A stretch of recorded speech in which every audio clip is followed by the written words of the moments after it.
बहुत बहुत धन्यवाद। अब मैं इनवाइट करूंगा, जोरदार तालियों से स्वागत कीजिए प्रियंका गांधी वाड्रा जी का।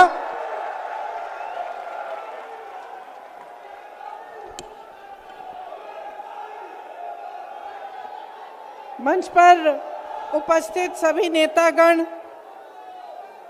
मेरे प्यारे भाइयों और बहनों, मुझे इंडिया गठबंधन की ओर से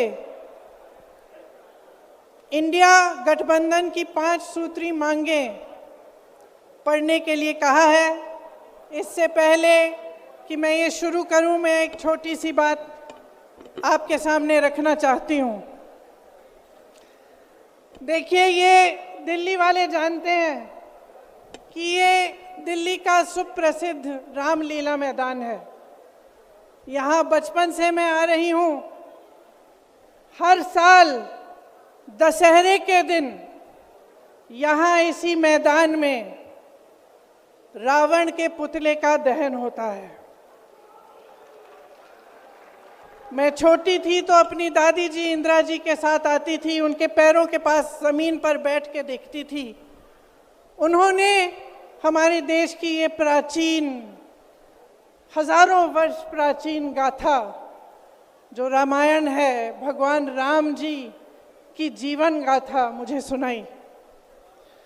आज जो सत्ता में है वे अपने आप को राम भक्त कहलाते हैं।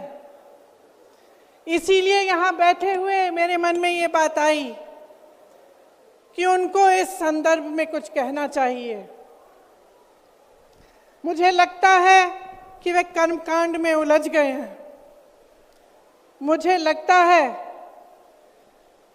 कि वे दिखावे में लिप्त हो चुके हैं। इसीलिए मैं आज यहाँ खड़े होकर उन्हें याद दिलाना चाहती हूँ कि वो हजारों वर्ष पुरानी गाथा क्या थी और उसका संदेश क्या था।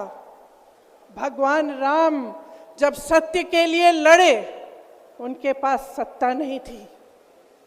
भगवान राम जब सत्य के लिए लड़े, उनके पास संसाधन नहीं थे।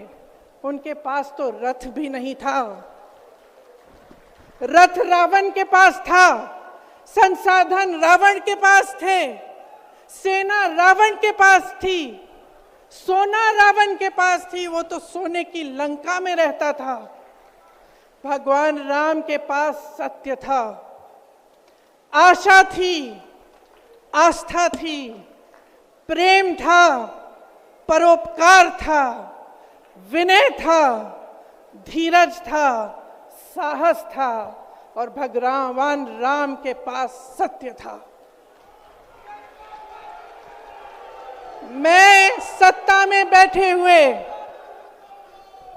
सरकार के जितने भी सदस्य हैं, अपने प्रधानमंत्री नरेंद्र मोदी जी को याद दिलाना चाहती हूं कि इस जीवन राम भगवान के जीवन गाथा का क्या संदेश था। सत्ता सदैव नहीं रहती, सदैव नहीं रहती सत्ता। सत्ता आती है, जाती है, अहंकार चूर चूर होता है एक दिन। यही संदेश था भगवान राम का, उनके जीवन का। और आज यहाँ रामलीला मैदान पर खड़े हुए इंडिया गठबंधन की 5 मांगों को पढ़ने से पहले मुझे ये उचित लगा कि मैं ये संदेश एक बार फिर दोहराऊं। इंडिया गठबंधन की 5 सूत्री मांगें भारत के चुनाव आयोग को लोकसभा चुनावों में समान अवसर सुनिश्चित करना चाहिए। दूसरी मांग, चुनाव आयोग को चुनाव में हेराफेरी करने के उद्देश्य से विपक्षी राजनीतिक दलों के खिलाफ इनकम टैक्स, ईडी और सीबीआई द्वारा की जाने वाली बलपूर्वक कार्रवाई को रोकना चाहिए। तीसरी मांग, श्री हेमंत सोरेन एवं श्री अरविंद केजरीवाल जी की तत्काल रिहाई की जाए। चौथी मांग, चुनाव के दौरान विपक्ष के राजनीतिक दलों का आर्थिक रूप से गला घोंटने की जबरन कार्रवाई तुरंत बंद होनी चाहिए।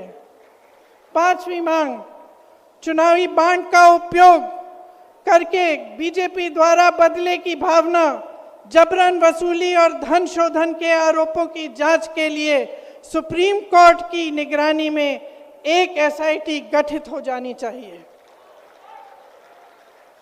बीजेपी शासन द्वारा पैदा की गई अलोकतांत्रिक बाधाओं के बावजूद इंडिया गठबंधन लड़ने, जीतने और हमारे लोकतंत्र को बचाने के लिए दृढ़ और आश्वस्त है।